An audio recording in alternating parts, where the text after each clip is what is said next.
Have you ever just gotten that feeling that there's this huge gap growing between the shiny, glossy systems we're supposed to trust and, well, the things that actually work? Today, we're going to dive right into that divide, using the novel Things That Don't Break as our map. We're going to look at the difference between those super brittle, all-for-show systems and the real principles that actually hold up. Wow, this line just nails our theme, doesn't it? It's not about the real experience anymore. It's all about having the proof of the experience. It's about manufacturing a reality that looks great on a screen, and that's exactly the illusion we're going to pull apart today. All right, so where does this all start? Let's zoom in on this fictional company from the book called Valorzone. It is the perfect case study for this whole idea of selling you courage that's been completely, totally sanitized. So get this, Valorzone isn't really an adventure park. It's more like a movie set for your life. The fires? Oh, they're perfectly calibrated. The building collapses? Yeah, they're engineered to stop just before anything actually gets dangerous. It is literally the look of Risk, all packaged up and sold like a designer handbag. And this just lays out the core conflict so perfectly. On one side, you have this slick, kind of hollow marketing slogan, "Risk is the new luxury." Sounds cool, right? But then on the other, you have the super practical, real-world wisdom from the main character's dad, Ajit. One sells an image, the other prepares for actual failure.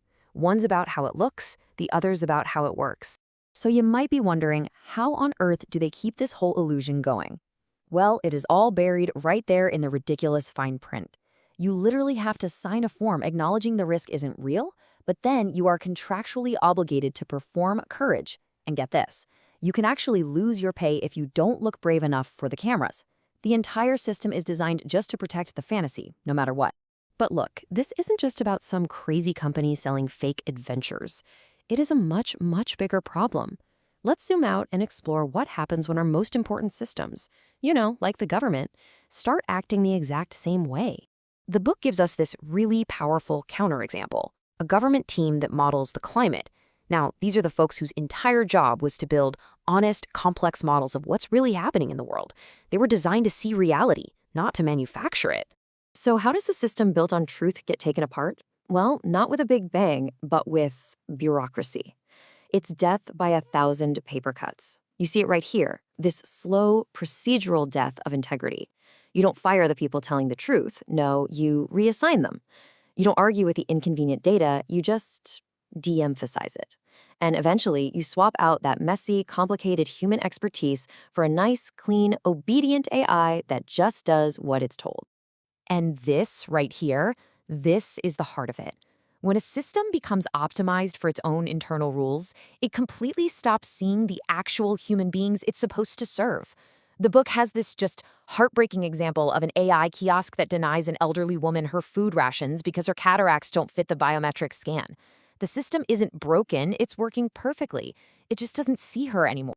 So, what kind of leader thrives in these hollowed-out systems? Well, it's not about substance or results. It's all about the performance of sincerity.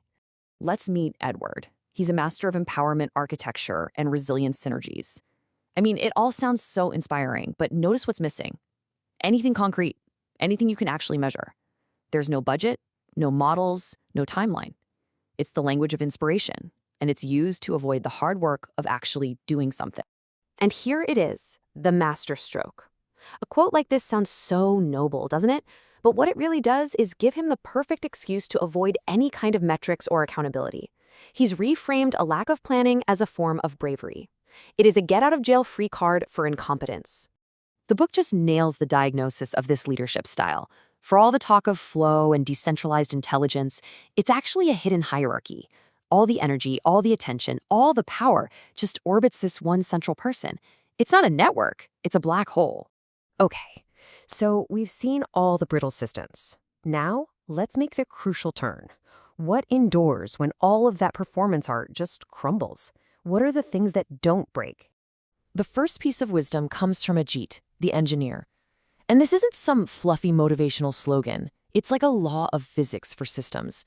Indecision, hesitation, waiting for permission, that's what causes the real rot. In a world obsessed with process, this reminds us that inaction has a real, tangible, damaging cost. And the second piece comes from Nicole, the protagonist's mother, where all those performative systems demand a clean, perfect story, Her wisdom is all about seeing the world as it really is, full of imperfections and tiny variations. It's a call for close, honest observation over some sanitized computer model. So, what do you do with this kind of wisdom? You can't just critique the old system. You have to start building a new one. Let's take a look at what that alternative might be. This is the real turning point. The protagonist, Rohan, he realizes it's just not enough to see what's broken. The real work is to start codifying a new set of principles, to build a new framework based on what he's seen actually hold up when things get tough. And here's the core insight from his notes. He draws this line between people who inherit their legitimacy, through their name or their connections, and those who have to earn every single inch of it. And that second group, he realizes they carry a different kind of weight. And here's the beautiful conclusion he comes to, that weight isn't a burden. No, it's a building material. The friction, the need to constantly prove yourself, the responsibility you feel to other people, all of that forges something far stronger than the invisible advantage of just inheriting it. And that is the thing that doesn't break. Not the polished performance, not the inspiring buzzwords, not the title you were handed. It's integrity, the kind that's built ounce by ounce through earned credibility. And that really leaves us with a final question to think about. In our own lives, surrounded by all these carefully constructed stories and performative systems, how do we get better at spotting the difference?